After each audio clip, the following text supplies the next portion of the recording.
Hello, everyone. Welcome. Welcome, welcome, welcome. Hello. Let me know if you can hear me. Um, so if you're on the live, can you head over to the chat and just let me know, yes, you can hear me. Okay, great. Thank you, Christina. Hello, everyone. Welcome to another live Q&A here on Instagram.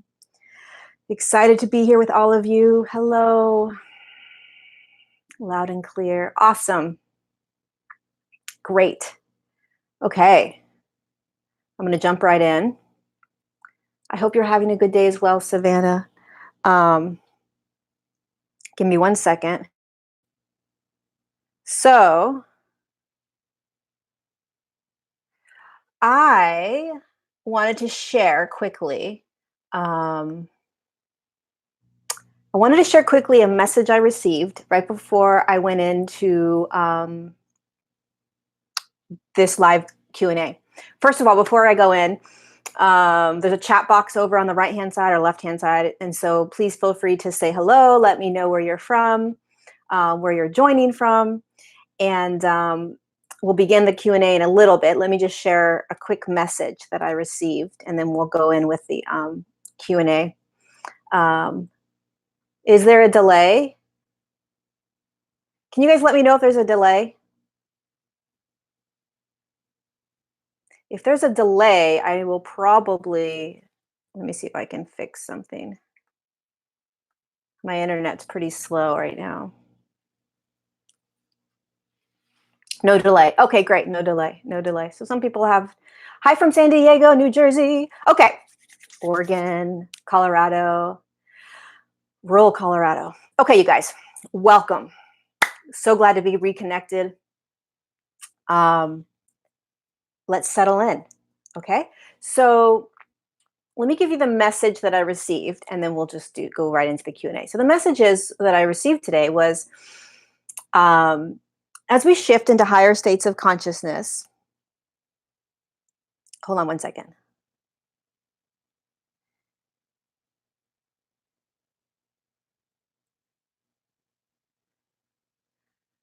Sorry. Okay. As we shift into higher states of consciousness, one of the things that's really important that we start doing, or that we are recognizing ourselves doing, is coming back into our own sovereignty, or our own resonance. What makes sense to us? What is our truths? What are our beliefs? When we grow up in this culture, and in whatever culture you're in, and also in this matrix, there's tons of paradigms, right? And we're kind of taught to go out and seek information, seek knowledge, seek truths, right? Like all these things outside of ourselves, which is beautiful. It's part of being in this space, right? But what's important right now is we start shifting, and what we are being redirected back into is ourselves. What is our truth? What is our knowingnesses? What is our intuitiveness saying? What is our resonance saying? What makes sense? What doesn't make sense? Everything lies within our sovereign space, which is that 1.5 foot energetic field. Everything resides within there. All of our knowingnesses is inside that space. Everything that we're here to do is inside that space. Everything that we're here to connect to is inside that space. It's not to say that there isn't anything wrong with going out and starting to, or continuing to search for knowledge and information and all of that. That's beautiful, right? It's a part of this experiment.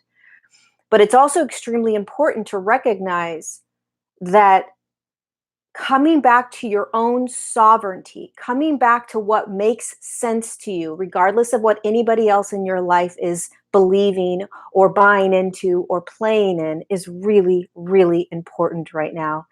And there can be a battle that can be happening between you and what you have always believed, what you have always done, where you have always gone, the people that you have always surrounded yourself in, right? There's this comfortableness around how we have lived our lives for so long.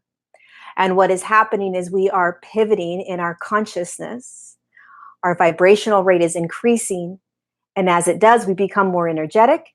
And as we become more energetic, our resonance shifts. We start to become familiar with what resonance actually is, and everything that we used to do no longer resonates with us. And we are feeling lost, confused, looking around like, can somebody give me direction? And the reason that a lot of us are feeling that way of like, can somebody please just give me direction and guidance, is because we are being guided back into our own lighthouse, our own frequency, our own vibration, our own beingness, and beginning to tap into the aspects of us that reside within us that are here to guide and assist us, and moving into the next dimensional field and then the next dimensional field, right? And that's also why there's such a huge importance right now for us to kind of connect in a collective groups that are like-minded from all over the world. And a lot of times these are happening on the internet as opposed to in the physical realm, because there are very few, in terms of the billions of people that are on the earth plane, there's only a small percentage that are actually consciously pioneering the shift in consciousness into higher states, right? So that's a message for so many of us right now as we are becoming more sensitive, understanding what this whole energetic shift is all about, understanding how we're doing it in the physical form, understanding that we're not escaping anything, understanding that we're feeling more, hearing more, thinking more. It's like everything is just being turned up. The volume is turning up. And a lot of us, the reality that we've lived in for so long is shifting. So just know that you've got the answers, you've got the guidance within you, and it can be challenging and painful for people around you, right, to watch you shift. Um, but it's happening to so many of us. And, when you are in a higher dimensional field, like let's just say you're in a fifth dimensional field, like your physical form is actually anchored in the fifth dimension, those beings don't search out knowledge to guide them. So they have gifts, they're providing gifts, right? Or tools, perhaps per se, but they're not, the fifth dimensional human doesn't look outside of themselves for guidance. So we're not there yet, right? But that's where we're going. And that's why so many of us are being called back into our own sovereignty. What's my truth? What resonates with me? What do I believe? Especially paradigms. It is massively important to begin to recognize the paradigms, and even ascension is a paradigm. Everything exists in paradigms, right?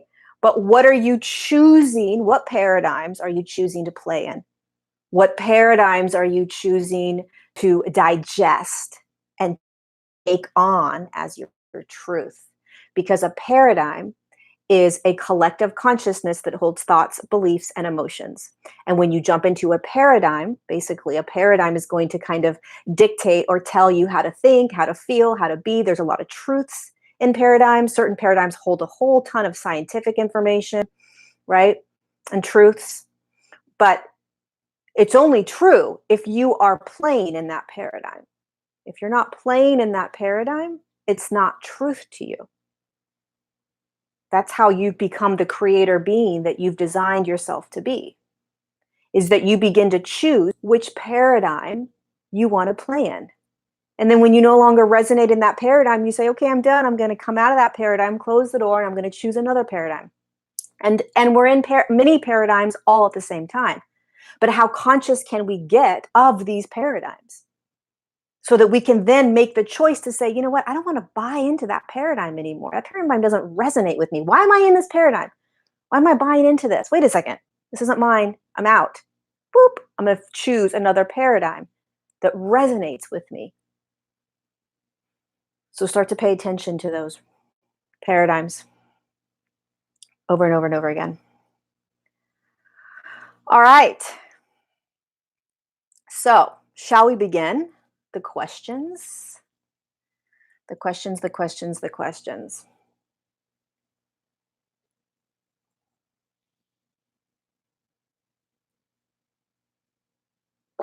Okay, that's a good question. So I'm going to answer that question for a second because somebody else asked me that. So Daniel Altman asked the question about, can you talk about fear paradigms? As we awaken, we often realize so much about our reality. How do we shift out of these realities when they're seemingly impacting our lives? The more aware and conscious you can be of what you are buying into and what you are playing in. Okay, so I'm just going to give you an example because you're not shackled to paradigms. You're not handcuffed to a paradigm. What is a paradigm? There are paradigms in the diet industry. You know, you should only eat meat because that's going to give you the best protein, right? You should only be a vegan because a vegan does this. Those are paradigms, right? In the scientific community, there's 1,000 different paradigms that you can find in there. There's paradigms that we've gone to the moon. There's paradigms that we didn't go to the moon. There's paradigms that the earth is flat. There's paradigms that the earth is round, right? There's paradigms that these star beings exist. There's paradigms that these star beings don't exist. There's paradigms that if you drink tap water, you're going to get sick. And there's a paradigm that if you don't drink tap water, if you do drink tap water, you're going to be okay, right? There's paradigms that there are chemtrails and that this is what they're doing to the human. And there's paradigms where there is nothing that chemtrail is doing to the human, right? The problem with paradigms, or the complexity of paradigms, is that we live in a very fear-based reality, which means that many paradigms that we get to play in are based in fear, right? So one of the newest sort of paradigms that I've been recognizing coming up that's based in fear is that this 5G thing that's happening. I don't know anything about it. I don't read or watch about it, read it, or I don't play in it. But I do know from clients that they're concerned about it and they're worried about it. And so here's a paradigm. It's real. It holds truth, right? But it's based in fear.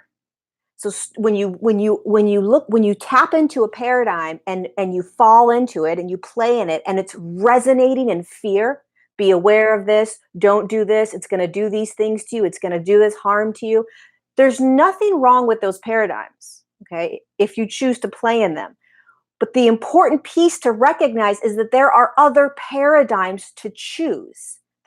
The issue again here is that a lot of the paradigms that are existing sort of in the opposite of, for instance, a chemtrail, right? Chemtrails, the paradigm is, well, there's a couple paradigms. One, there are no chemtrails. Okay, that's a paradigm. And there are millions of people that believe that there are no chemtrails, and that's their reality, right? There are millions that believe there are chemtrails. And those that believe that they are chemtrails, these are the things that it's doing to the human, right? It's creating this, it's causing this, whatever that is. And then there are humans that believe that yes, there are chemtrails, but guess what? Those chemtrails aren't impacting me. They're not making any impact on me, physically, emotionally, mentally, none of that. That's a paradigm I choose to live in, and I live in it very that's what I believe, right? So, but that paradigm isn't out in the mainstream. The paradigm that, yes, there's chemtrails, but guess what? It's not impacting me. That paradigm you won't find all over the news. You won't find all over spiritual communities, right? Many paradigms that we find ourselves looking at, digesting, and living in are based in fear. And you have the ability to say to yourself, I don't want to believe that. What do I want to believe? I want to believe that I can drink tap water and it will be okay for me. Lots of people aren't going to want to do that. And that's okay too. I'd rather drink really clear, fresh, clean, filtered water. Beautiful. There's nothing wrong with any of this. But how do you want to live? What reality do you want to create? This is how you create reality, you guys. It's very simple. You just choose. And the way you do that is you get really clear on what you're currently buying into and believing. Because we are programmed to not consciously be aware of what we're programmed to think, feel, be, all of that, right? We just kind of move about in our day and we don't even realize that we're all of a sudden in a paradigm. We just believe it to be truth. Oh, that's just a truth. Well, is it? Do I want that truth in my life?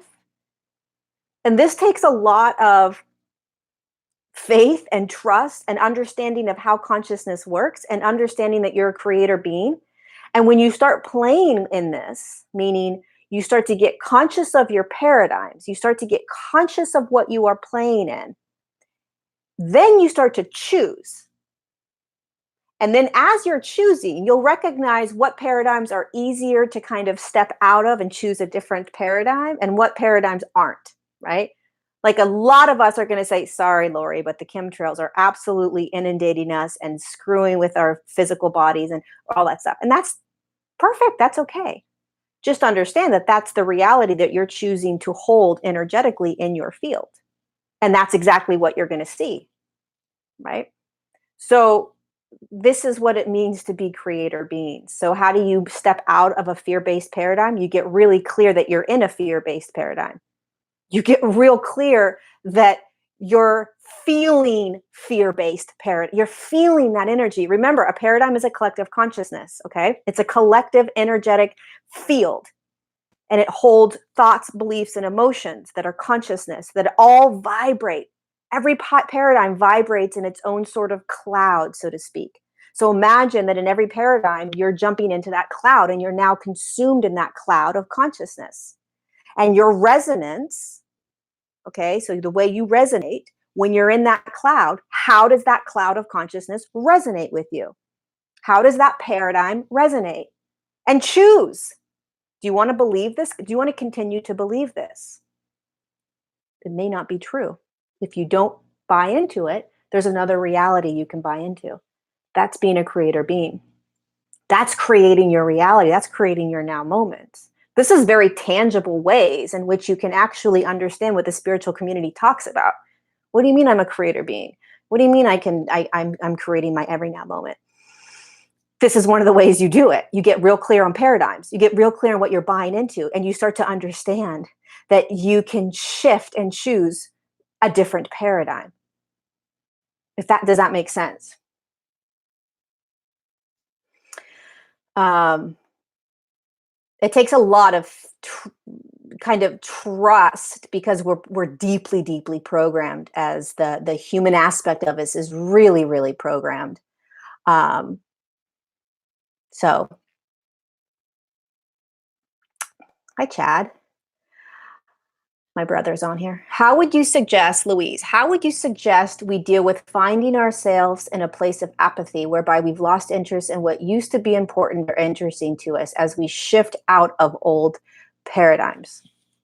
Beautiful question. Okay, let me reread it. How would you suggest we deal with finding ourselves in a place of apathy, having no kind of emotional response for anything, basically?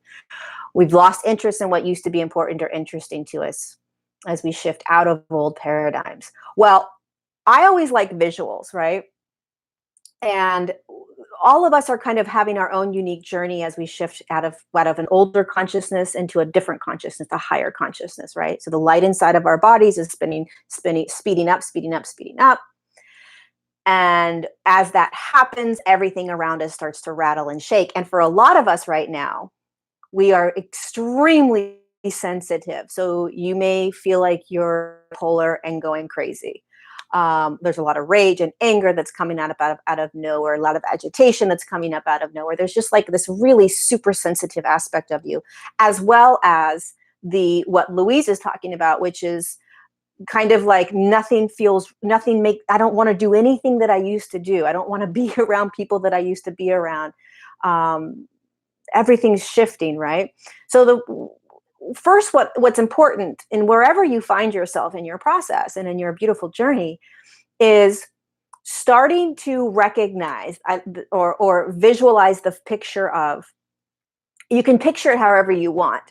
Like either you're on that, when you're at the airport and there's that long belt, that conveyor, not on a conveyor belt, but you get on and it walks for you, so you don't have to walk, right? So, but once you're on, you can't get off until you get to the very end, right? It's that walking freaking machine thing, because apparently humans don't want to walk.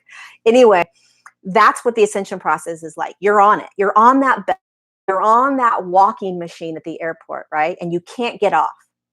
And so, no matter what your experience looks like, feels like, sounds like in every now moment, and for most of you, you know that in every now moment, it is very different than the moment before, right? Like it, every day can be very different energetically. And that's the ascension process. But you're on that belt. And if you remember that everything is shifting, so you're not stuck. So when you get on that belt, you're not standing there. Now, for many of us, it can feel like we're just standing and nothing's happening. The conveyor belt, that walking belt isn't moving. I'm just standing here. And I'm like, hello, what's going on? Is anything happening? Is anything shifting? Am I freaking moving into the next dimension, right? But you're always moving, which means that the light is always continuing to shift in you, regardless of the rage you may feel one day, the exhaustion you may feel one day, right? We're still on this up and down kind of roller coaster ride.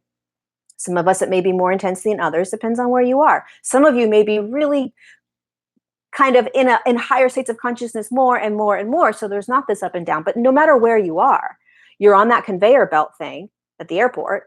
And even if it feels like you're standing there and nothing's happening, you're moving. You just can't see yourself moving. You can't see. We can't watch ourselves and watch how we are shifting. So if there's a lot of apathy that you're feeling and this experience of life just seems kind of blah, and nothing's exciting to you anymore.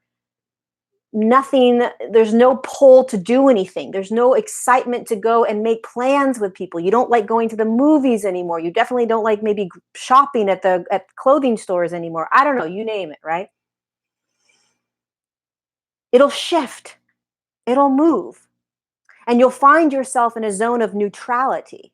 This is what happens as you shift into higher states of consciousness. After you go through the super sensitive, crazy kind of car wash thing that we're going through right now, you plop yourself out into this place of neutrality. And you're in more of a kind of awakened, blissful state, almost where it's like you don't know how you got there. And when you're there, everything's okay. The fact that you don't want to do things is okay. There's not that energetic kind of just unhappiness around it, or suffering around it, or confusion around it. You'll drop into a place of neutrality where you will start to recognize that it's all perfect and divine and awesome. So even in the midst of your, being all by yourself and alone, there's an aspect of you that's like, this is fabulous. This is great. This is just what's happening. This is just my now moment. So imagine yourselves, every single one of us, imagine us on that belt or even on that bridge, right? So a lot of us are on the bridge from the 3D to the 4D to anchor our physical forms into the 4-3. Once you're on the bridge, you're not going anywhere. You're not going to jump off the bridge. It's all about really starting to consciously understand. Understanding is so huge in the ascension process, I feel. Like really understanding dimensions, really understanding anchoring into dimensions, really understanding resonance, understanding energy, understanding thoughts, understanding beliefs, understanding paradigms, understanding all of it. The more we understand, the more we can relax and say, I've got this. I've got this. It's in the not understanding and in the confusion that we panic and freak out, right? And again, I've said this before, but because nobody's done this before in terms of shifting consciousness in a physical form this dense, shifting consciousness in a physical form into the next dimensional field and the next dimensional field, nobody on the earth plane has done that before. So we're all way showers. We're all pioneers. We're all doing it together in the front lines. We're all doing this at the same time. And we're assisting all the other hundreds of millions of humans that are going to come along with us after we show the way, after we shift consciousness, after we shift the planet, so that it's easier for all these other hundreds of millions of humans that at this now moment may or may not be aware that they're even going to be shifting right now. But we are, and we know. So it doesn't matter whether you're doing your purpose work or your mission or your divine, whatever it is, you're part of this front line of way showers, pioneers moving forward and saying, this is how you ascend. And P.S., I have no idea how to ascend. I don't know how to do this. We're all doing this together for the first time. And we're kind of like, oh, how do we do this? I don't know. So the more we understand, the easier it is to say, I'm doing it. I got this. It's like an alien dropping down into a physical form out of the blue, right? And standing in your living room. And imagine he has all this hair, and you're trying to explain to him how hair works, how it grows, and then eventually you cut it, and then it grows again, and the alien is like, I'm so freaking confused. First of all, how does it have this color? How does it have this texture to it? What do you mean it just grows? How does it grow? How do I know that it's growing? Right? Well, and do I need to do anything every day to make sure that it grows? Like, should I be taking like certain vegetables or certain vitamins? What do I need to do? I need to understand this. I'm deeply confused, right? So the aliens like really focused on the hair growing. And that's how we are with the ascension process. It's like, wait a minute, what's the ascension process? Am I doing it correctly? Are these ascension symptoms? Are they not ascension symptoms? Am I doing the right meditations? We get so focused and zoned in on it that it becomes an obsession. And then we're beating ourselves up that we're not doing it right. And meanwhile, we're moving through the process. So the more we understand it, the easier it becomes. I feel like I'm going on a lot of tangents right now. Okay. Let's see. What else?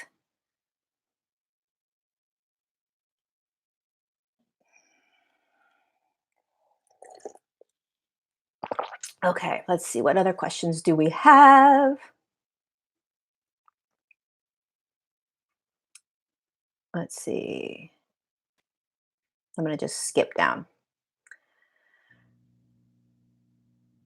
Okay, navigating a blockage, lack of motivation that I can't attribute to a specific concept or paradigm. I've been working and turning inward and making huge breakthroughs, but can't seem to figure it out. Sometimes if you can't figure certain things out, it's okay. So if your intent and focus is deeply on trying to figure something out and it's not naturally unraveling for you, let it go.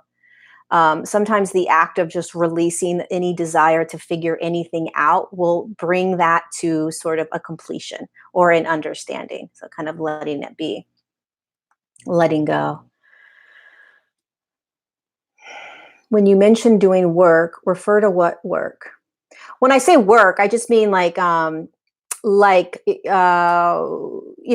a lot of people here on the earth plane that are on a daily basis, they are assisting humans in shifting their vibration, shifting their consciousness, teaching about sort of different types of spiritual beliefs. Um, they may be doing work that is clearing the human physical form. Maybe they're doing Reiki work. Maybe they're doing readings. I mean, there's all kinds of stuff, right? There's a million different, or more than that. There's an infinite amount of ways in which you can be assisting Earth and humanity in increasing the vibratory rate, not only for the human, but for the Earth herself. So when I talk about work, I basically just mean why you dropped into the physical form and what you're doing here. And it can be anything. I mean, my mom works at a grocery store, and she impacts people every single day by the work she's doing. She increases the vibratory rate within a person just by allowing them to smile, to feel seen, to feel heard, right? To see somebody it will increase their vibration. To listen to somebody, like actually listen, it will increase that person's vibration. To know that that person is being seen for who they are will increase their vibration. So that's work, right? So work is just doing whatever it was that you came down here to do, or not, but basically kind of assisting Earth, humanity, whatever it is, and increasing the vibration on the Earth plane in whatever simple, beautiful ways that you're doing that, right? There's no right way of doing that. There's a bazillion ways of doing that work. Okay, what else?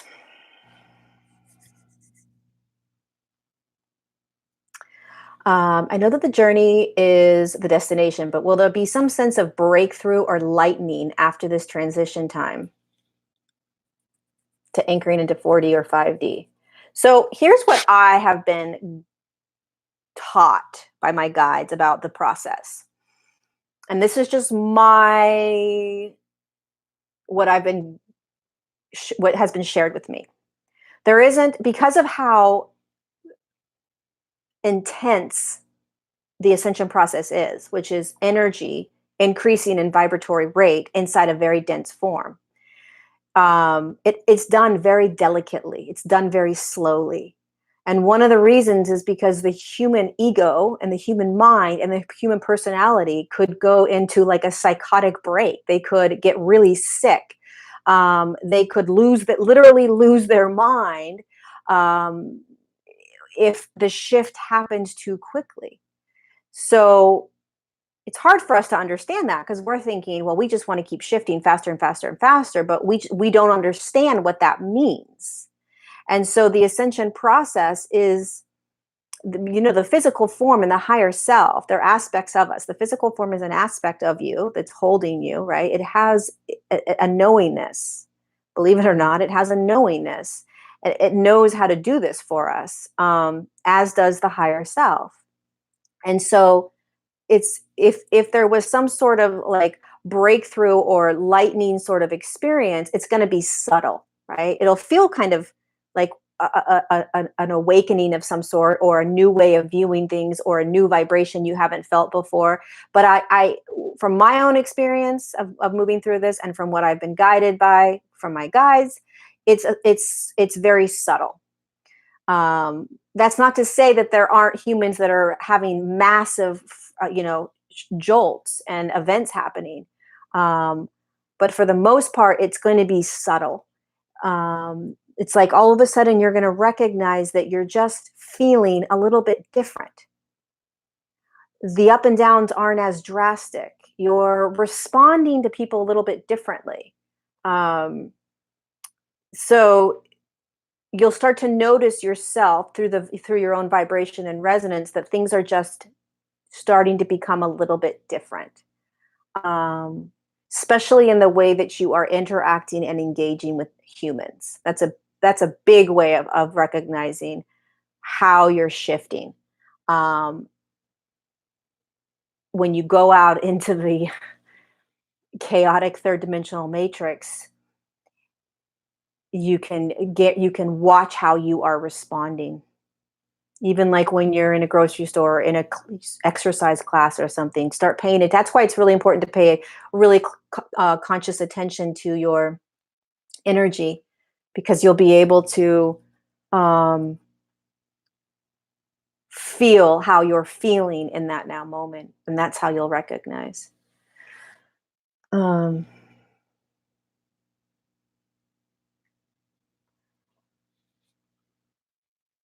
what else? Are we done? Oh gosh, no, there's more. Okay. Yeah, you don't want the shift to happen.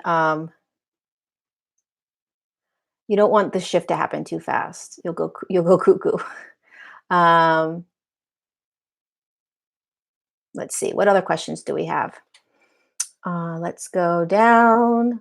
Lori, I don't see this with her hand. She must be Italian. Oh, I'm not Italian, but I do love talking with my hands. I had a few aha moments that bled into commitments to being, like a deepening into way of being and a commitment to it. Paying for attention comes easier. I'm okay, Jody. I'm starting to understand that we have a choice about which paradigms we sit in, but in Australia, they are bringing in 5G internet, and I'm struggling to understand how to opt out of the energy around it. Okay, so you have to understand that we as humans are inundated with information. We're inundated with messages. We're inundated with the what this is going to do, how it's going to impact you. And if you buy into it, meaning if you buy into that paradigm and play in it, you're reading about it, you're watching it, you're listening to it, you're reading articles about it, you're Googling about it. People are sending you flyers on your door about it, right? That's a paradigm. Okay. And so the way you choose to opt out of it is you stop listening to it. Now, a lot of humans, and I understand this, are going to say, well, that's uh, ignorant. You're being ignorant, right? And that's okay. They can have whatever opinion they want about how you're deciding to choose to live your life and create your realities. If you pay attention to the paradigm, you're then in that paradigm. So you have to start to not listen to the paradigm that you no longer want to be in. It's like it feels counterintuitive, but it's how you shift out of a paradigm. So there's an absolute reality, believe it or not, that if nobody told anybody about 5G and what it may or may not be doing to the human, 5G could be out there and we would have no idea. And we would just be going about our day, not buying into the fear-based energies surrounding that paradigm. And for all you know, nothing could be occurring to the human. So you stop paying attention to the information about it. You pull back from the information that is being thrown at you. You stop giving it attention. You stop playing in that cloud. Have you ever heard of the internal light causing interactable itching? I haven't heard of that. Can you talk about effectively releasing daily triggers? Can you talk about it? Effectively releasing daily triggers. Well, I like to look at triggers as like, we all have denser consciousness in us that's moving around. And I like to think of a trigger as like like somebody just pulled a bow and arrow, right, and shot the arrow into me, and it hit one of the denser consciousnesses, right, within my energetic field, or if within my body, whether it's the emotional body or the mental body, right, or the physical body. And when they shot that bow and arrow, whether it was an experience, a person, something I read, whatever it was, it kind of went right into that denser consciousness and hit it. Like, so the denser consciousness is the trigger, is the bullseye kind of thing. And they pulled that bow and arrow and shot it, intentionally or not intentionally, and it doesn't even matter, right? And it hit that little consciousness. And so all I do when I receive a trigger is I feel it. It's like, oh God, that was uncomfortable. Okay, so that little piece of consciousness is going to start to kind of, because it was brought up to my awareness. So remember, the way energy shifts and releases out of you is by conscious awareness of it. So you have to get conscious of it. Oh, shoot. Here's this trigger that's coming up. Okay, that means that's this consciousness in me. Oh, great. That means I'm going to look at it. Oh, there it is. Hello, nice to see you. And then I let it move. I don't I don't dive into the trigger. I don't say, what is this saying about me? What is this teaching me? What do I need to learn about this? When you buy into a trigger, from my experience, then you're playing in it, and you're wrapping yourself around it, and then you're really digesting it still, and it's all within you still, and you're just like having a good time on that hamster wheel with the trigger, as opposed to saying, oh, you know what? Some sort of bow and arrow just went right into my denser consciousness. It was a trigger. It hit that bullseye. I felt that bullseye get hit, which we call a trigger. And then I felt some sort of thought or an emotion or a belief came up, whatever it was. And then I just recognize it.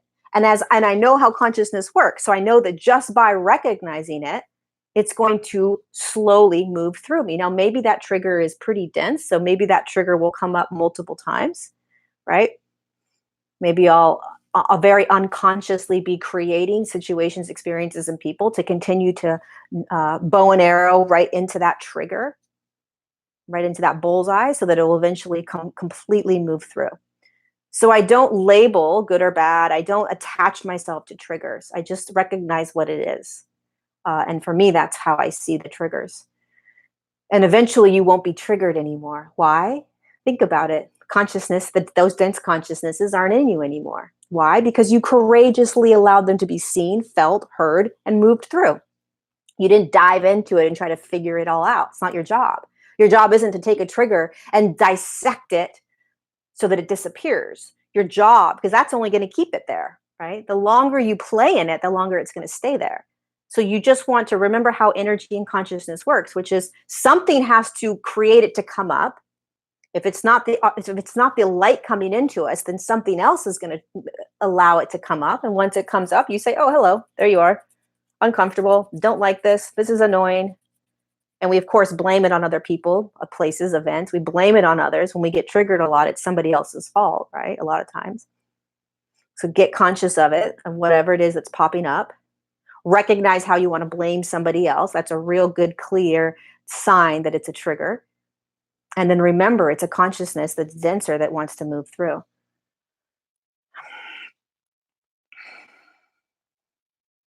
Arrows should go straight through rather than hit the density. Yeah, yeah, I agree. Steve has a website. Stephen, if you're, I think he's probably here. He has a website. He also has a YouTube channel. Stephen Libby has a YouTube channel.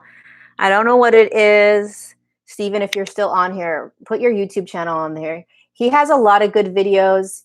I think he has some videos on twin flames also, but he's got some really great videos. So he puts out a lot of good material. Uh, so anyways, that's Stephen Livy. He's probably, oh, here he is, Starborn Messenger. Hi, Stephen. Okay, what other questions do we have? What other questions do we have? It's quiet in here right now in the chat, isn't it? Okay. No motivation or energy for any of my former life. Feel deadened. How to deal. So I talked about that a little bit earlier, Charlene. So go back and listen to the video, to this after it's back on the replay. But basically, you just want to recognize that it's shifting. I mean, you want to remember that you're on that conveyor belt of ascension, and this is shifting. Nothing is permanent. Nothing's permanent. Yeah, the thing about chemtrails, I'm always cautious about. I'm ready to time hop. Go for it. So the thing about chemtrails is, like, I received a message about a year and a half ago about them, that they're being cleared out by higher dimensional beings, and they actually are being cleared out. Um, a lot of the dark sort of experiences that we are playing in and believing in that are harming the physical form are actually being cleared out by the higher dimensional beings. And that's the same with 5G stuff. I mean, any paradigm that is based in fear, that is convincing you that you are in danger, don't buy into it, you guys. It's keeping you in a lack mentality. It's keeping you in an energetic vibration that is saying that you're not a powerful creator being. Anything where someone's doing something to you, nobody's doing anything to you. You have a choice in every now moment. Nobody's doing anything to you. And when we are finding ourselves in any sort of experience or space where, you know, you're feeling like someone's doing something to you, start to look at what it is that you're in, what experience that you're in, what you're buying into, what you're playing in. It's not even buying into, it's playing.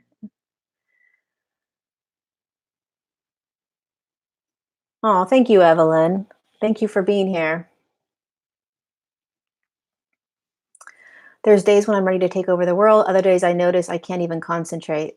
I don't even want to go anywhere. Liz, I have that all the time. It starts to shift though. So how do I get neutral about child? That's a hard one. The lots of energy and lots of creativity, and then all of a sudden the next day there's just like no desire to do anything. That's a phase, and you'll find yourself moving out of that phase. So anyway, hold on a second. I don't know what happened to my moderator that was here.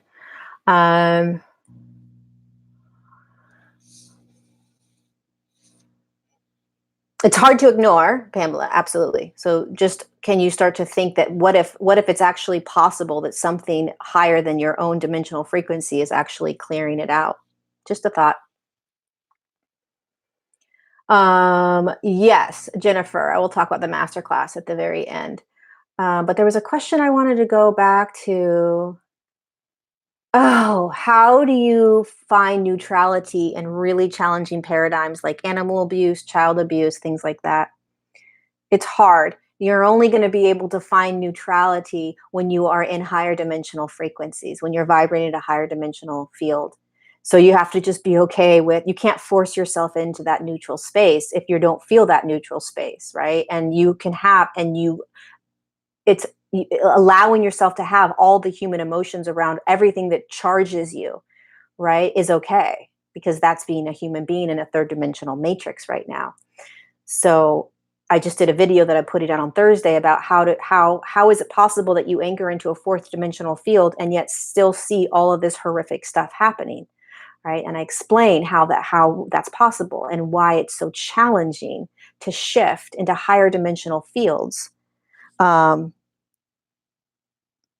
higher dimensional fields when you are in a third dimensional matrix. It's really challenging. So you know that you're moving, you know that you're shifting, and you're okay with having all the human emotions around how challenging it is to see the chaos and the murder and all the horrible things that are happening. And there will eventually become a time, and there are humans that are in this space right now that find neutrality in everything, including rape, including murder, including killing. I mean, including all of it. And you have to be in a very high vibrational rate to be able to do that. As you know, I mean, it seems impossible to me right now, but I know that that's where the human being is moving into. If you've chosen to shift into higher states of consciousness,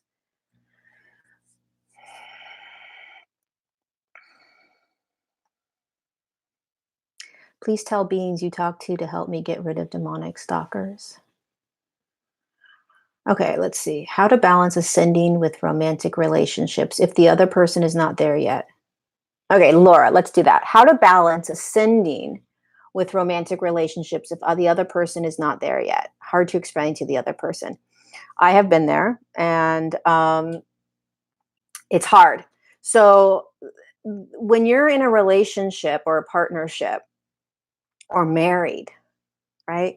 And you start really actively and consciously moving through your ascension process, and the other individual isn't, it can be really challenging because the energetic resonance may be different, right? And what happens is, on a just naturally, is that, let's just say this is you and this is your partner, right?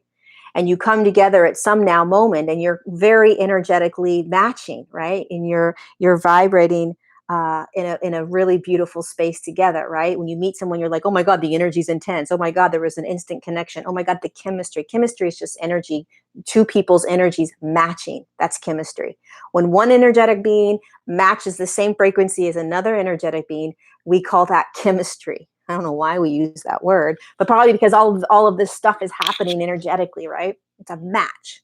But what happens when you start ascending consciously and this person isn't choosing to, think about what's happening. You're starting to do this, right? And then you're looking over and you're like, oh shit, this person's still here. Ooh, we're not resonating. It's not working. Like things are it's and it's nothing that you're doing, and it's nothing that this person's doing. They're not doing anything wrong, and it's not your job to take them and move them up to where you are. Absolutely not. Every single human has free will.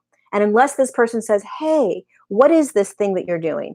I want to move up with you. Can you show me? Can you teach me? Can you guide me? Then you say, absolutely. But to try to take your own free will and desire and put it onto somebody else because you want them to be where you are, it's a disservice. You're trying to interfere with their free will.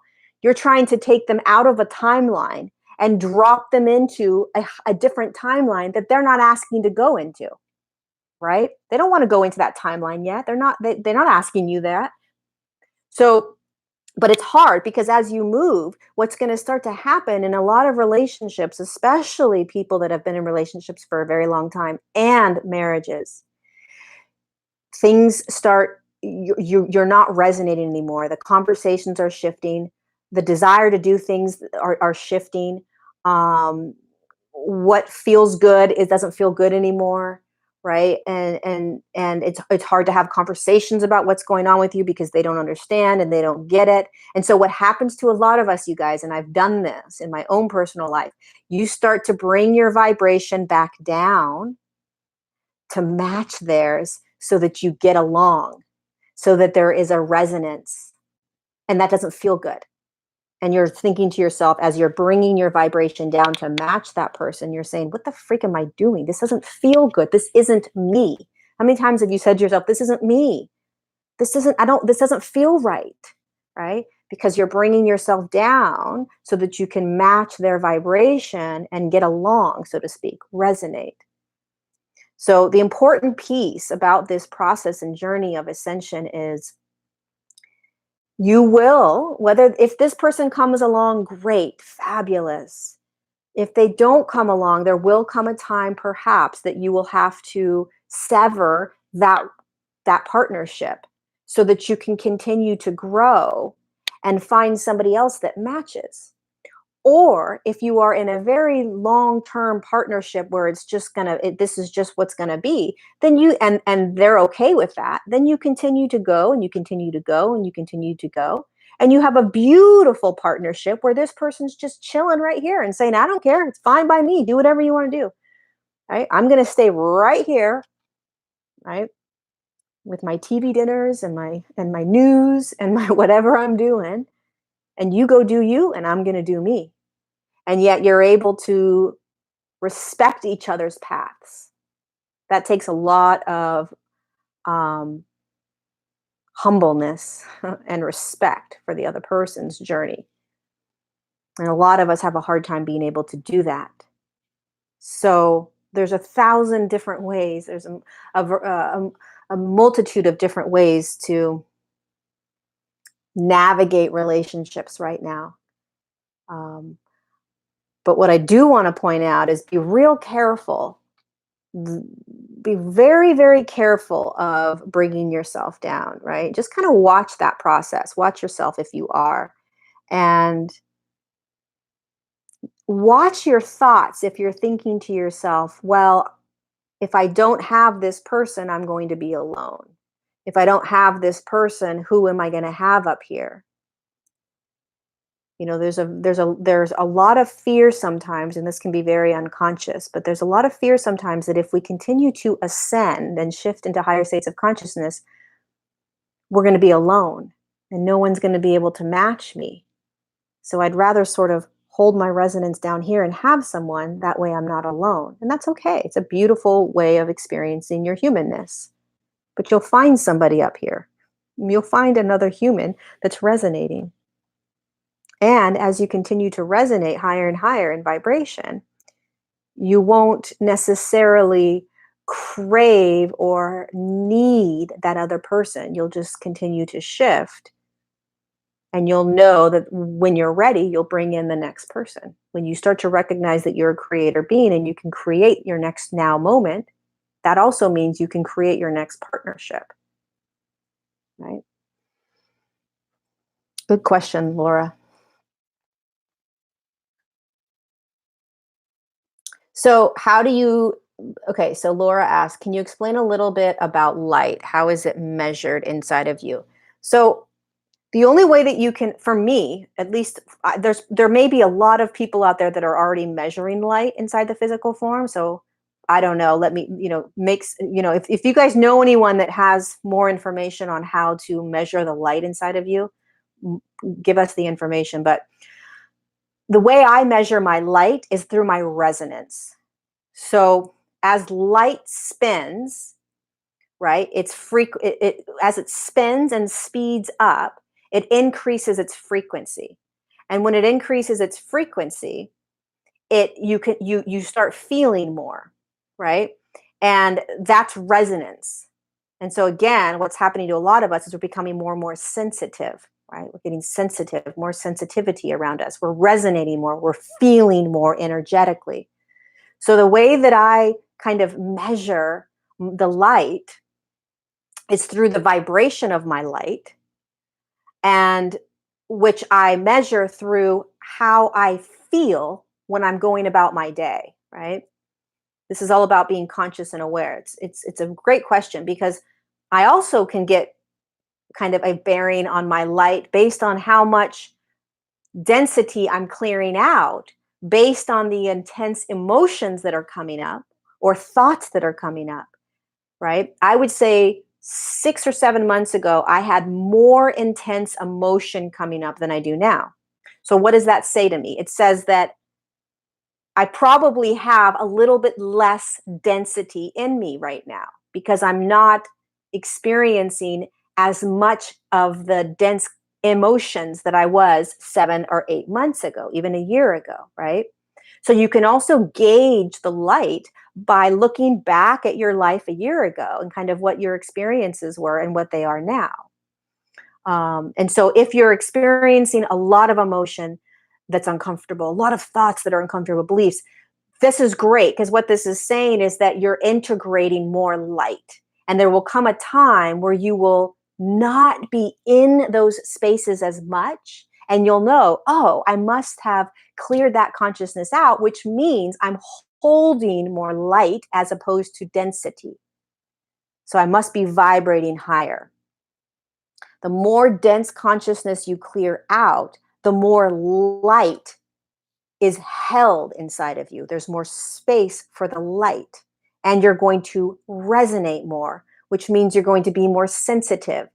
Now, sensitive doesn't mean empathic. Sensitive means that you're going to feel energy, which is a beautiful thing. Feeling the energy of other humans, maybe feeling their thoughts, right? Feeling a space when you walk into a room. Oof, that doesn't feel right. I'm getting out of there, right? Maybe you go to a yoga class and you can feel the yoga teacher's energy that day, right?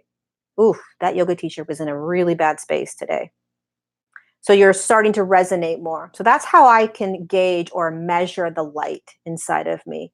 Um, Rarely do I see my light, but I'm sure there's a lot of people on here or elsewhere that do see their light. It's very possible.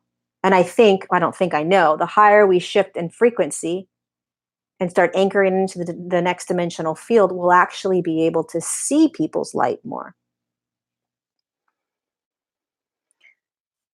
So what else?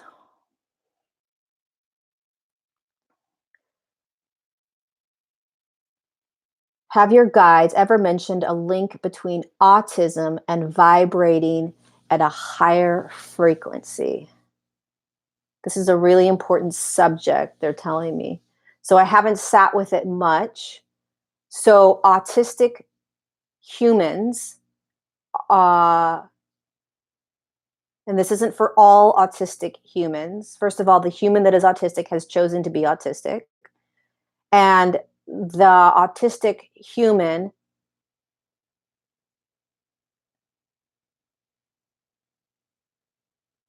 so one of the messages that's coming in right now is, and this isn't for every autistic person, okay, but there are autistic humans that are holding higher frequencies of light inside their physical form.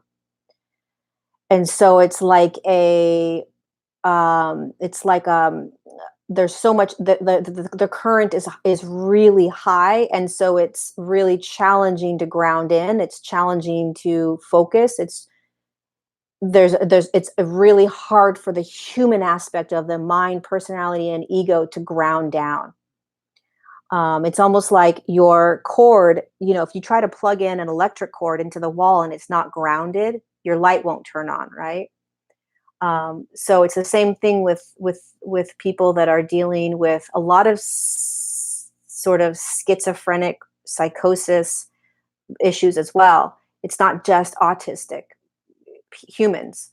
A lot of it is, and that's why if you try to ascend too quickly, you'll go into a psychotic state or a psychotic break because the energy starts to move into the body too quickly, and the physical body can't anchor it down. Okay, and so for the humans that are autistic, for a lot of them, they entered in, their light body came in with more light than is sort of recommended. Um, and so it's an overload, sensory overload. That's what they're telling me. And again, they want to make this clear that it's not all autistic humans. Okay. So, and this is just what they're sharing, and you can resonate with it or not resonate with it, take it or not. Um, so it's interesting. They're also saying that, it's, that a lot of mental disorders are based on humans that are either shifting too fast and they're not ready, or are holding higher vibrational. Feel Good just did a talk about the narcissist, and there was a lot of, I think a lot of people got triggered by it. But basically, I think, I could be wrong, but I didn't listen to the whole thing, but I think he was talking basically that they were holding higher vibrational fields, but they weren't able to anchor it down. And that's exactly right. So, and that's a very challenging concept to understand. But a lot of people with a lot of mental issues and a lot of like inability to kind of function in the world are holding higher vibrational fields inside their body, higher vibrational energies inside their body, and they can't ground it down. They can't anchor it down. So they can't be like a normal human being. Their ego, mind, and personality can't ground down this reality. Do I work with crystals? Brady, I used to work with crystals a lot. And I have a couple pretty large crystals. I have one sitting in my where I write, and then I have a couple that I hold when I do sessions, or if I do live events. So there's certain ones that pull me, and I'll have it near me. Um, but I don't work on a regular basis with crystals. I don't depend on the crystals to assist me in anything. I don't hold crystals for certain things. Um, yeah. Um,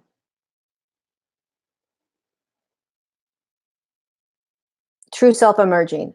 Lori, what would you recommend for someone who is losing their faith in all of this, from being exhausted from all this purging and clearing and feeling disconnected? I would say go have fun. I would say stop worrying about ascension. I would say stop looking at ascension. I would say stop reading about ascension. I would say stop trying to figure out ascension. I would say stop. I would say go have fun. Go to an amusement park. Go eat delicious meals. Go watch funny movies. Take a break, because here's what it doesn't matter if this is the same thing about really being on that kind of hamster wheel, right? Ascension's happening for you. Okay, it's happening, and you're going to ascend whether you are focused on it intensely or not. So if you're exhausted and just like, I need a freaking time out, go take a time out. Spend a whole week not doing anything about anything. Don't think about anything. Don't worry about anything. Don't try to figure anything out, and see what happens.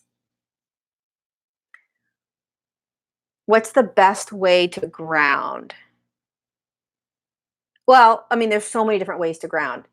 If there's anybody that has like really good ways of grounding that work for you, Robbie's asking what's the best way to ground. The best way to ground for me, if I really need to ground, I will sit on the earth. I will sit on my floor. I will lay on the ground. I will lay on the grass. I will lay on the dirt.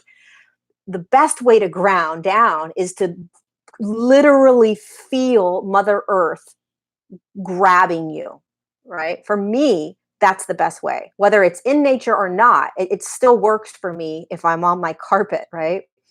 So grounding down for me, the way to ground is to feel my feet, to feel my body, to feel myself standing or sitting, to feel connected to the earth in whatever way makes sense to me, whatever way I feel best connecting to her.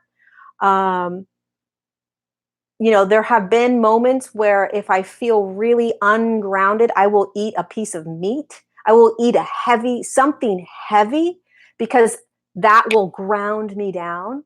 If you don't eat meat, then something that has substance in terms of a food that can really feel like you're heavy, that you're getting heavy and grounded down. Um, the best way to you want to think about grounding as getting heavy and dense. So a lot of times when you shift your vibration and you start doing meditations or guided journeys or whatever it is that you're doing, and you really expand your consciousness and your energy, you start to move out of the body a lot, right? the body starts to increase its frequency and increase. It gets lighter and lighter and lighter. And then you come back and you're nauseous, you're dizzy, you're lightheaded, you know, and what you need to do is ground, bring that body down, bring that energy back down. So sure, there's a lot of people that can give you advice, but that's what I do. When I need to ground, I sit on the floor. I'll lay on the floor. If I can get outside, I'll lay on Mother Earth outside. Put my cheek on her, right? And if you can't, just sit on the ground, not the couch, not a chair, on the ground. Hopefully that helps.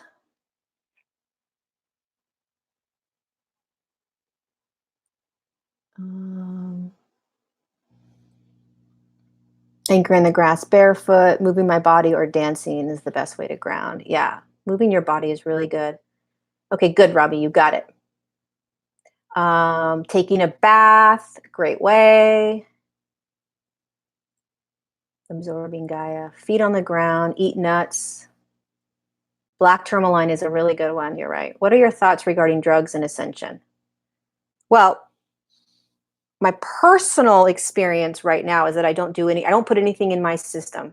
That's not, I don't put any drugs in my system. I don't put any alcohol in my system. And the reason that I choose that path is because it keeps my channel clear.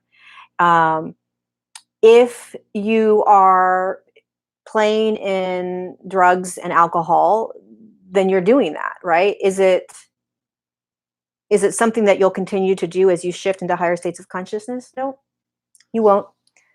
You'll eventually shift out of taking substances because you won't resonate any longer with doing that. Does it block you from clarity? It can do both. It depends on what medicines you're taking, what drugs you're taking. It depends. It really depends. A lot of times different medicines will open you up to that channel, right? And that's why people take the medicine and the drugs, because it allows them to tap into that creativity. But you're designed naturally to be able to tap into that creativity. You're designed naturally to open that channel and hear, see, feel, receive. There's a lot of medicines that are helping people clear dense consciousness, and that's okay. But when you start shifting into higher states of consciousness, you will not desire to put anything into your body that is altering your consciousness. It won't feel good. It won't feel right. It'll feel off.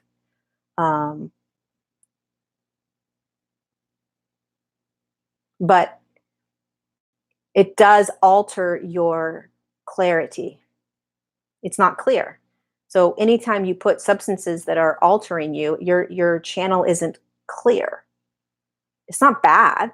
It's not good. It just is, right? So you really you want to do your best to really maybe not alter it, but if it's assisting you, then go for it. There will be a time where you won't take it.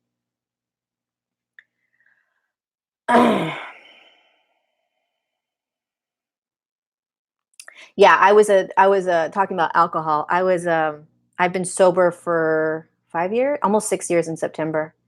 And I never would have imagined myself being sober. And I got sober prior to starting to do my work. So I didn't start doing my work until the very end of 2016, the beginning of 2017. I got sober in 2013. But if I didn't get sober, I wouldn't be able to do the work I'm doing. So, but there's a lot of people and a lot of amazing light workers, a lot of amazing way showers that drink alcohol. So it's totally okay, right? It's really what works for you. So it's all okay. Everything's okay. And whatever works for you works for you. But my guides were like, you're getting off alcohol. I also had a serious problem with it. So it's probably why they wanted me to get off of alcohol. I mean, I have addictive personality. I was doing drugs and alcohol. And I mean, my life 6 years ago is not anywhere near my life right now, at all. So to say that it's a miracle that I am where I am right now is an understatement. Anything's possible, you guys. Anything is possible. If you just trust that you're on that conveyor belt and that you're moving through the ascension process, and there are times and moments where it's going to be a mother freaking struggle, and you're not going to understand why this is happening to you. 6 years ago, when I almost lost my corporate job because of my drinking, and I was forced basically to go into AA, I didn't realize that the reason for all of that was so that I could do the work that I came onto the earth plane to do. I didn't know that, right? But I just went through that process and I surrendered to it and I just kept going forward into the next thing that my higher self told me to do or guided me into or whatever I fell into, right? Trusting. So even the most horrific experiences, losing your job or, you know, losing a partner, whatever it is that may be happening, there's always an underlying reason for it. Nothing happens just by chance. And my deep, deep belief for all of us is that we are our higher selves is that our higher self is always moving us to the next highest version of you. I believe that wholeheartedly for every single human, especially the conscious ones that are choosing to consciously ascend right now. I deeply believe that. And so wherever you are on your journey right now, remember that. It's not always going to be flowers and roses and awesomeness. It's just not. It's not. From 2013 to where I am right now, it was not easy. Not easy. So, but if I look back at that time, I now say, holy cow, this happened because of this. This happened because of this. This happened because of this. Every single thing that happened was moving me into the next highest version of me. That's how it works. And I didn't have to like it, but it's how it works. It's interesting what we choose to experience. And the other thing it's important, you guys, is not to judge anybody else's experience, right? I mean, who are we to judge what somebody else is doing? Who am I to judge you if you're drinking alcohol? Who am I to judge you if you're doing drugs? I don't care. That's your path. That's your awesome human journey. Go for it. Live your freaking human life. The judgments that we hold on humans is pay attention to it because it's crazy. Why are we judging what somebody else is doing just because we don't like it? Because we don't do it, then we're going to judge what somebody else is doing. It's a very strange thing that's ingrained in us. It's part of this matrix that I find fascinating. And I've been very judgmental my whole life. And I still am very judgmental. I catch myself being judgmental, right? And it's like, wait a second, why am I judging? Stop. Why am I judging this person? Because they aren't doing what I would do. So I'm constantly catching myself. Wait, that's okay. Well, however that human's living is okay. And eventually you can start to not judge all human experiences. Side note, really quick, I was watching this 2020 on Donald Trump, and I was like, and I haven't watched Donald Trump. I swear to God, I've watched maybe, no joke, 5 minutes max of that man at all, in any moment of him speaking out loud. And I said last night, because I know I'm in a higher vibrational state, right? So I was like, I'm going to watch this show on Donald Trump that was on 2020. And I'm going to see how, talk about how if what kind of light you have inside of you, right? What vibration you're at. I wanted to feel the vibration I'm holding by being able to watch 2020 with this interview with Donald Trump, because I know that he's a massive trigger. So I said, I'm ready for this. Let's go. And so I turned it on and I started watching. And honest to God, you guys, 7 months, 8 months ago, I would have been angry and triggered and like, this man, whatever it was that I was feeling. And I'm not trying to get political. I'm just expressing my resonance to another human. And I watched it and I just had compassion. I was watching a human experience his humanness and playing out his human patterns. And I had no judgment. I literally felt compassion for him, and I just watched with this really neutral sort of space. Like, I mean, there were definitely times where I was like, what? What's he saying? But it wasn't judgment. So that's another way that you can really start to uh, feel where your resonance is to test it out. 7 months ago, who triggered the heck out of you? and then go back and find something with them in it and see if it still triggers you. That's a really good way to see how your frequency is shifting. Um, because if you're recognize if you can feel it, you'll see yourself no longer being triggered, right? And it goes the same with what you used to resonate with in terms of teachers, right? Or sort of you used to watch certain people, right? And then you're not watching them anymore because their messages don't resonate anymore. It's because you've shifted into a different frequency.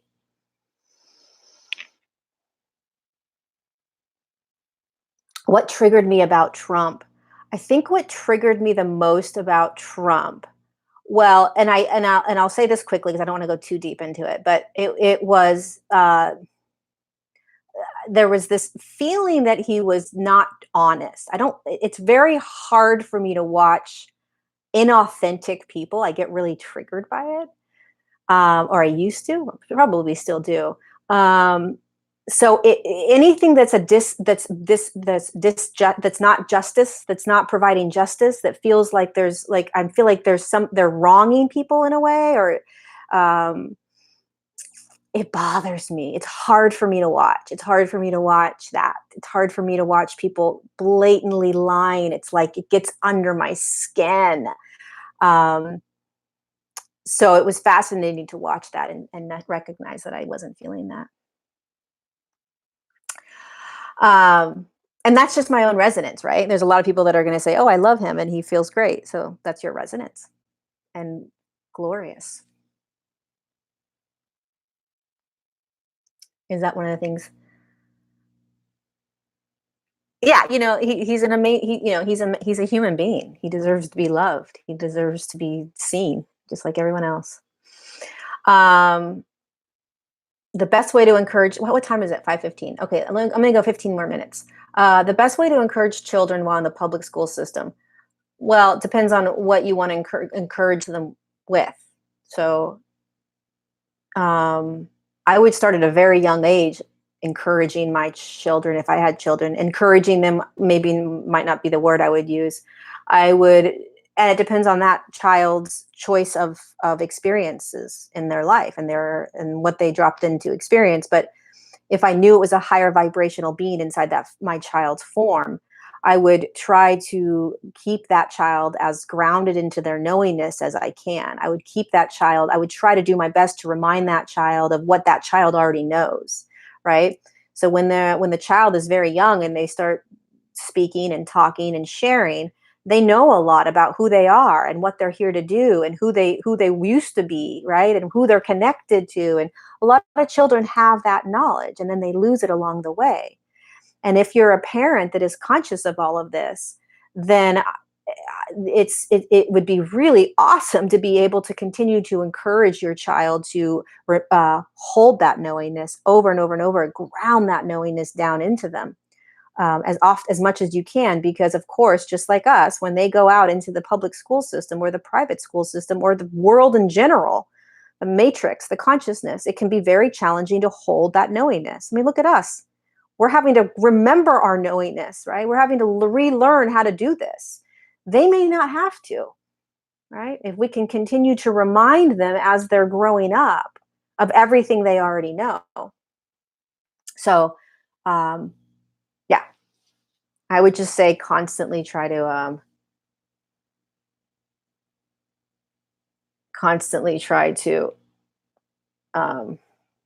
remind them of who they are and what they know. All right, what else? Anything else?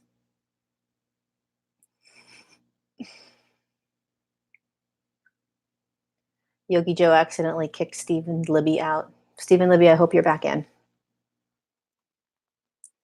I've allowed my child to be himself completely. I've never stifled his imagination. Schumann resonance. The Schumann resonance is, oh, hi. Schumann resonance. Um, Welcome back, Stephen. The Schumann resonance. I don't know much about it other than it's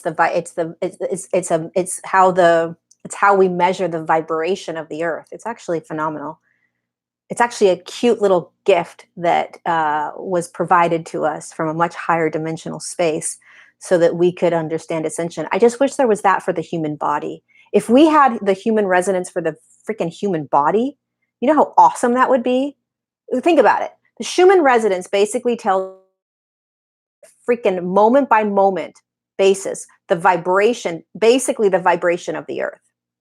And imagine if you had that for yourself, right? Somebody earlier said, how do I know what my light is? Or how do I know how can I measure my light? Well, that's the Schumann resonance for the earth. So it would be fabulous to be able to have our own tool to be able to measure our own light the way the earth is being measured right now energetically. I am that. I sent you an email. Did you receive it? I am that. So check your email, check your inbox or your your junk um, tool for the human. I know it. I just know it. What does it sound like when I hear my guides talking to me? Does it sound like your thoughts or your ideas? Yeah, it sounds like my own voice.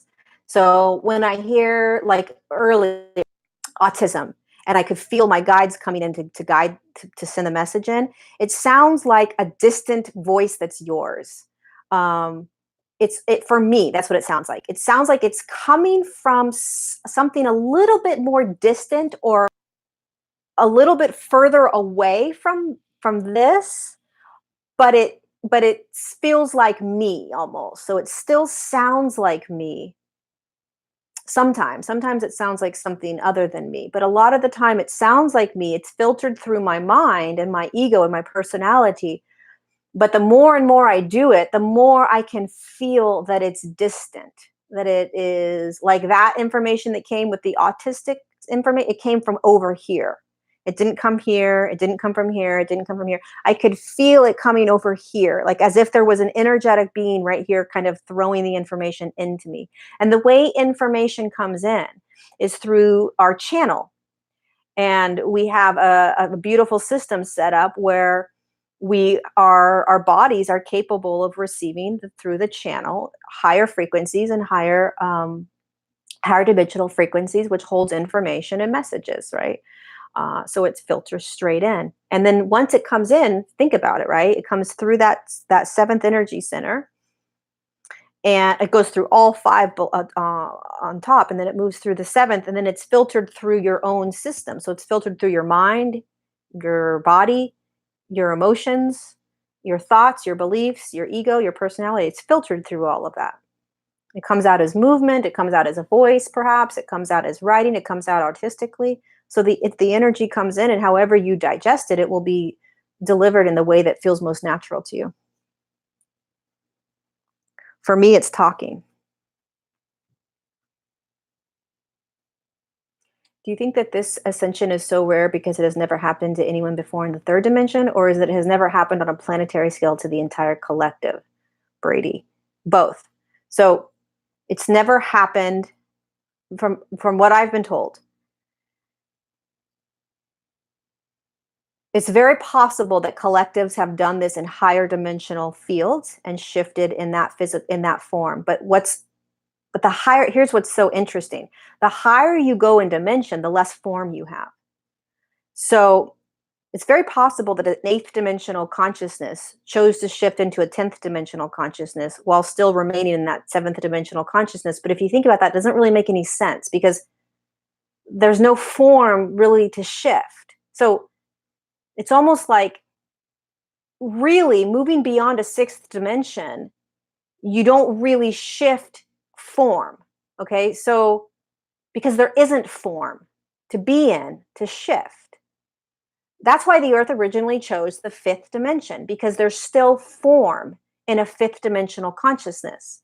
And she wanted to shift in a physical form consciousness. Can we do this? What is this like? What's this? What would it feel like? She never intended it to be a third dimension. It just happened to shift down that way after millions of years. But so it's never been done in the way that we are doing it now in this collective free willed experiment. And so that's what's so unique about this process. That's what's so powerful and magical about this is that it's quite the undertaking to think about what the earth has allowed us to be able to be a part of, and as light workers assist her and humanity in.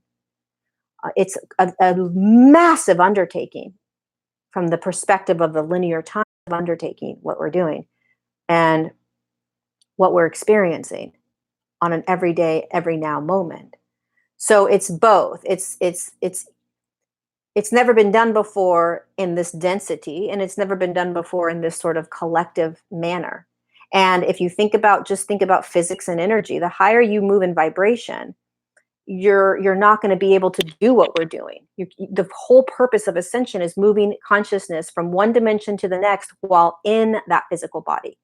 So there is no form when you get past like the sixth dimension. Once you're past the sixth dimension, there's very little form left to actually anchor in to shift. So there's no, what are you going to move? Right? It's like you go from a seventh dimension to a nine, you're just shifting your energy. That's not that difficult, right? There's nothing that challenging about shifting your energy and just moving on over. It's much more difficult when you're in a physicality that's not your vibration, meaning the light body that you are that dropped into the physical form to do this isn't the vibration of this dense physical body, this third dimensional physical body. This body is telling you what dimension you're in. This body will tell you what dimension you're in, physically anchored in third dimension.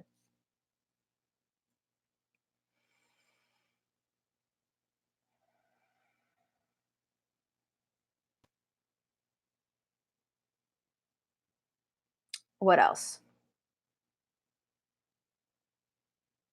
What else? Anything else?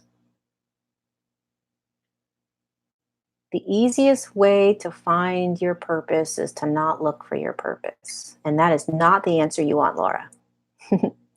So, the easiest way to find your purpose is to know that you are here for a reason. And every now moment is your purpose, even though it is not what you would desire to be your purpose. You have a desire and an intent. So, there are cravings and knowingnesses and desires that you have to do your purpose. And when you're not doing it, it's painful. And I get it. I do. But one of the easiest ways to fall into your purpose is to know that you are doing your purpose and that you will continue to do your purpose and that there is another timeline where you are doing your purpose work. There's another timeline where you're doing your work. And beyond that, your work is every now moment. Your purpose is every now moment. Your ability to assist humanity in the earth is every now moment. It's every now moment right now. And as soon as you kind of let go, as frustrating, as annoying as that answer is, as soon as you can let go of trying to figure it out, where is it? Where is it? When am I going to do it? Where is it? When am I going to do it? Where is it? When am I going to do it? And you sort of know that you're doing it, even if you don't look around and see yourself doing it. If you know that there's another aspect of you doing it and that you're walking into that. And beyond all of that, if you start to do your purpose work just by being who you are and allowing yourself to express yourself in the vibration and frequency that you hold in all your truth, you're doing your work. All right, 3 minutes left. Yes, Stephen, I do. I sell my master classes. I sell the replays of my master classes on my website. So you can go to my website at lauriladd.com. Yes, you use your physical senses when you ascend. Your star family will connect with you and try to let you know that they're with you in all kinds of different ways, including seeing different colored headlights. Yes. You're welcome, Laura. Sure, it wasn't exactly what you wanted to hear, but so anyways, you guys, I wanted to just quickly share also about my masterclass I'm doing on June 28th. That's 2 Fridays from now. It's about anchoring into the fourth dimension. I'm really, really excited about this 2-hour class. So we're connecting on Zoom and it's live, and there will be time for Q&A as well. It's recorded, so if you can't make it live, it's at 10 a.m. Pacific Standard or Pacific Daylight Time. I don't know, whatever. California time, 10 a.m. to 12. And it's about anchoring into the fourth dimension, which all of us have to do to get to the fifth, right? And I talk about the difference between anchoring in the physical form and tapping into the higher states, tapping into the fourth dimension and tapping into the fifth dimension. It's very different.